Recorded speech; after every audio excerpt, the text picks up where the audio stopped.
या ब्लॉगमध्ये मज्जा येणार आहे, खूप खूप जास्त मज्जा येणार आहे. म्हणजे कोकणातला गणेशोत्सव, आजूबाजूचे 2-3 चांगले प्लेस, म्हणजे आल्या ना कोकणातल्या माणसांचा तो जिव्हाळा पुलकी ना दिसून येतो. नमस्कार मित्रांनो, स्वागत आहे पुन्हा एकदा तुमचं आपल्या नवीन ब्लॉगमध्ये. आणि हा गणेशोत्सव आहे ना, म्हणजे इतका अनएक्सपेक्टेड आणि म्हणजे बाप्पांनी एवढं अनपेक्षित काय काय घडवलं आहे ना या गणेशोत्सवात. मग ते पुण्याच्या सगळ्या गणपतींचं दर्शन असू दे, लालबागच्या राजाचं चरण दर्शन असू दे,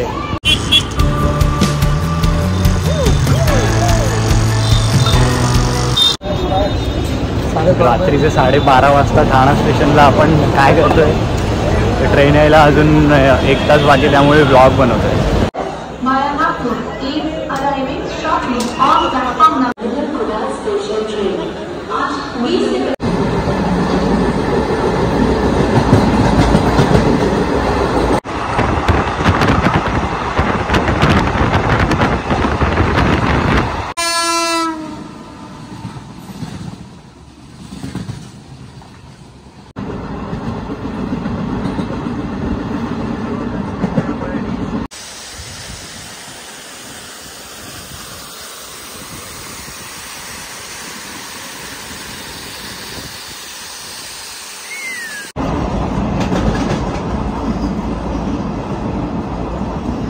मस्त ड्रॉइंग काढलंय मी तुझं.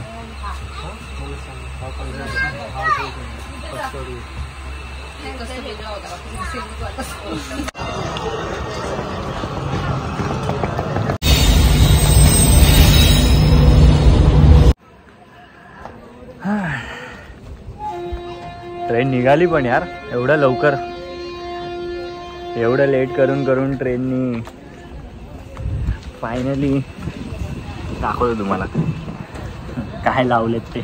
4 तास लेट झाल्यावर काय लागतं ते दाखवतो.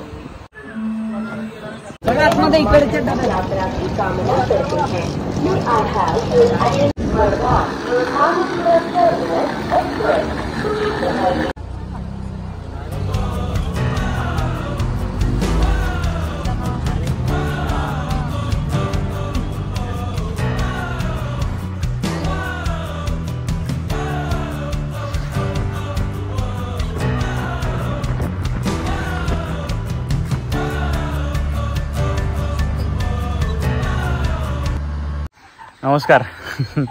तर गुड मॉर्निंग व्लॉग बनवायचा होता. ते गुड मॉर्निंगचं गुड आफ्टरनून झालं, गुड आफ्टरनूनचं आता फायनली गुड इव्हिनिंग झालं आहे. आणि त्याचं कारण म्हणजे आपली जी ट्रेन आहे कणकवलीला येणारी, ती जवळजवळ 4-4.5 तास लेट झाली. आणि फायनली आपण आता पोचलो आहे कणकवलीमधून. आचऱ्याला उतरलो, आचऱ्यामधून रिक्षा करून आपण आता घरी पोचलो आहे. इथे मागे बघू शकता तुम्ही. आणि फर्स्ट टाईम आलो आहे, म्हणजे मी तळ कोकणात, जे आपण म्हणतो ना तळ कोकणात येणं आणि कोकण बघणं, म्हणजे ते दाट जंगल, केळीची झाडं, नारळाच्या बागा. म्हणजे अजून घरातच गेलो नाही, बाकी सगळे गेलेत आतमध्ये, गेटच्या इथेच थांबलो अजून सगळं निहाळत बस. आणि आता या ब्लॉगमध्ये मज्जा येणार आहे, खूप खूप जास्त मज्जा येणार आहे. म्हणजे कोकणातला गणेशोत्सव, आजूबाजूचे 2-3 चांगले प्लेसेस, हे गाव आणि कोकण पूर्ण जगायचं आहे आपल्याला, माझ्यासोबत तुम्हाला पण. Stay tune. व्लॉगमध्ये तुम्ही म्हणतात ना खडतर पाडू नका, खंड पाडू नका. एकदा बघायला सुरुवात केली ना की एंडपर्यंत बघायचं. आणि बघून झाल्यानंतर तुम्हाला माहिती आहे काय करायचं, जोरात सबस्क्राईब दाबायचं आणि शेअर करायचं. चला. इथे ना घराच्या मागेच म्हणजे एक अगदी 5-10 मिनटावर एक बीच आहे. आणि एकदम अनटच, अनएक्सप्लोर्ड आणि शांत बीच आहे असं मला इकडच्यांनी सांगितलं. जसं मी घरात तिकडे गेलो ना, सगळी जी माणसं ती सगळे म्हणाली तुम्ही पहिले बीचवर जाऊन या, तिकडचं शूट वगैरे करा मस्त, नंतर मग घरी येऊन आंघोळ वगैरे करा. म्हणजे आल्या ना कोकणातल्या माणसांचा तो जिव्हाळा पुलकी ना दिसून येते लगेच. ते असं इंडिकेट नाही करत की कोणी हा अनोळखी आहे किंवा हा आपल्यातला नाही आहे. म्हणजे जे आजपर्यंत सर्वश्रुत होतं ते आज जगायला मिळते. बाई काय व्ह्यू आहे एकदम. काय आता काय कोणतं विशेषण क्रियापद काय यूज करू काय समजत नाही आहे, पण खतरनाक. म्हणजे एकदम जाळ आणि धूर सगळंच एकत्र केलं आहे.